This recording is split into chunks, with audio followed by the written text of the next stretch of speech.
Yangi uylanganlar tartibga solish jamiyati yetib keldi. Hayotim. Qo'lga olinsin. Sanga jo'ralari bilan yig'ilmaslik va atalab klubdan chiqib ketish statkasi qo'yilgan. Xabaring bormi? Men advokatim kelmasa gapirmayman. Nima qilmaysan? Chelak ko'tarib yuribsan, uyalmaysanmi? Yordam bermoqchi edim. San bodringkalla qasddan sinfdoshlar, gruppadoshlar, kontrsastav Telegram gruppalariga kirmagansan. Kiraman-ku. Tekshir. Oxirgi marta to'y kuni kirgan, 76 kun bo'libdi. San darmayt, shafqatsizlarcha choyxonaga bormagansan. Topdimmi? Men ko'p boraman, faolman. Faolmisan sen? Men bularni kurugi boradigan choyxonada 6 yildan beri ishlayman. Bu choydan bir bu sutta qo'zini ko'rganim yo'q. Ko'rsam ko'rdim deyman-da. Guvohman. Siz nima deyapsiz? Boramay qoldim-da bir safar.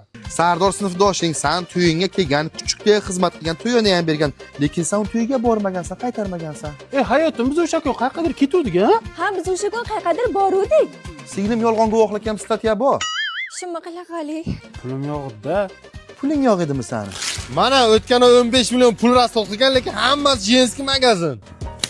Mahalladagi hamma kameralarni tekshirdik, uylangandan beri ko'chaga chiqmagansan. Yolg'on, men har doim ko'chaga emas, uyga umuman kirmayman. Ekspertiza. Oxirgi Manot opa 3 oy oldin ushlangan bu dastak. Bu uygami, men buni Rossiyaga ketgan deb o'ylayman. Nima bahona qilasan yana? Jinoyat jazosi qolish kerak emas. Olib ketinglar buni. Hayotim, sizga bir kun qo'lga tushasiz degandim-ku. Men baribir qochib kelaman. Bizdan hali hech kim qochib qutulmagan kim?